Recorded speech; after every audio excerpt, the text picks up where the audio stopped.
കച്ചിയ ഒരേ ആട്ടം. Hello guys, this is Vishal. ഇന്ന് ഞാൻ ഒരു പുതിയ ചാലഞ്ചായിട്ടാണ് വന്നിരിക്കുന്നത്. 36 ഹവേഴ്സാണ് നമ്മൾ ഫാസ്റ്റിംഗ് ചെയ്യാൻ പോണത്.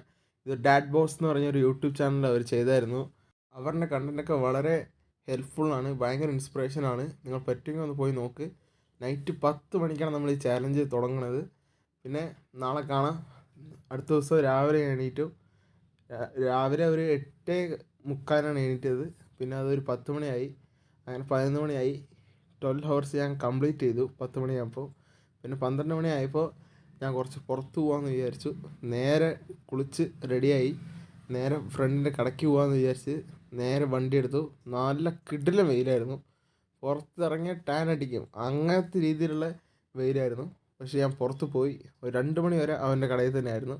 അതിനുശേഷം ഞാൻ നേരെ വീട്ടിലേക്ക് വന്നു. നേരെ വീട്ടിലേക്ക് വന്നിട്ട് കുറച്ച് വെള്ളം കുടിച്ചിട്ട് നേരെ 4 മണിയായി. 4 മണിയായപ്പോൾ എനിക്ക് ചെറിയൊരു തലവേദന ഫീൽ ചെയ്തു, കാരണം ഒന്നും കഴിച്ചില്ല അതുകൊണ്ട്. പിന്നെ ഒരു 5 മണിയായി. 5 മണിയായപ്പം ജിമ്മിൽ പോകാമെന്ന് വിചാരിച്ച് റെഡി ആയിക്കൊണ്ടിരിക്കുകയാണ്. പിന്നെ ഒരു 6 മണിയായപ്പോൾ നേരെ ജിമ്മിലെത്തി. ഇന്ന് സെക്കൻഡ് സാറ്റർഡേ അതുകൊണ്ട് വലിയ തിരക്കൊന്നുമില്ല. അപ്പോൾ പിന്നെ പ്രീ വർക്കൗട്ട് എന്തെങ്കിലും എടുക്കണം എന്ന് വിചാരിച്ച് ഒരു കോഫി പൗഡർ മേടിച്ചു 2 റുപ്പയുടെ. അത് നേരെ വായിലിട്ട് വെള്ളം കുടിച്ചു. അത് മതി, അതിന് ഒരു നല്ലൊരു എനർജിയാണ്. ഞാൻ എപ്പോഴും പ്രീ വർക്കൗട്ടിന് യൂസ് ചെയ്യണതാണ്. പിന്നെ നേരെ ട്രെഡ്മില്ലിൽ കയറി ഒരു 30 മിനിറ്റ്, അതായത് അരമണിക്കൂർ വാക്ക് ചെയ്തു. വലിയ കുഴപ്പമൊന്നും ഇല്ലായിരുന്നു എനിക്ക്. ഇത്രയും നേരം ഒന്നും കഴിച്ചില്ലെങ്കിലും വലിയ ക്ഷീണം ഉണ്ടായിരുന്നില്ല. സോ ഞാൻ സ്ട്രെങ്ത് ട്രെയിനിങ് ചെയ്യാമെന്ന് വിചാരിച്ചു. നേരെ വർക്കൗട്ടാണ്. കുറച്ചേ ചെയ്തുള്ളൂ, ഫുൾ ബോഡിക്ക് 2 സെറ്റാണ്. പക്ഷേ അന്ന് കുറേ സ്കിപ്പ് ചെയ്തു. എന്നാലും മാക്സിമം ചെയ്തു പുറത്തിറങ്ങി. വർക്കൗട്ട് കഴിഞ്ഞു.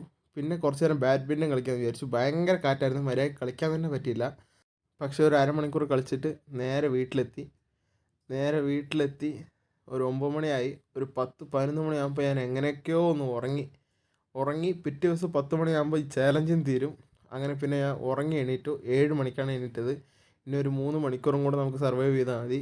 പക്ഷേ മോർണിംഗ് എണീറ്റപ്പോൾ നല്ല ഫ്രഷായിരുന്നു ഞാൻ. എന്താണെന്നറിയില്ല, മൈൻഡൊക്കെ നല്ല ഫ്രഷായിട്ട് വർക്കായി. പക്ഷേ ബോഡി കുറച്ച് വീക്കായിരുന്നു. അങ്ങനെ 10 മണിയായി കഴിച്ച് 36 മണിക്കൂർ നമ്മളൊന്നും കഴിക്കാതെ സർവൈവ് ചെയ്തിട്ടുണ്ട്. ഈ ചാലഞ്ച് ചെയ്യണതിന് കുറേ ബെനിഫിറ്റ് ഉണ്ട്. അതൊക്കെ എന്തൊക്കെയാണെന്ന് അടുത്ത വീഡിയോയിൽ പറയാം. ഞാൻ ഫാസ്റ്റിംഗ് മുറിച്ചു. കുറച്ച് വാട്ടർമെലൻ ഞാൻ കുറച്ച് നേരം കഴിഞ്ഞിട്ട് 2 അപ്പം കഴിച്ചു. അപ്പോഴാണ് സമാധാനമായത്. നാളത്തെ ഒരു വീഡിയോ മസ്റ്റ് വാച്ചാണ് ഗൈസ്. ഇതിൽ എന്തൊക്കെ ബെനിഫിറ്റ് ഉണ്ടെന്ന് നാളെ പറയും. Bye, see you soon.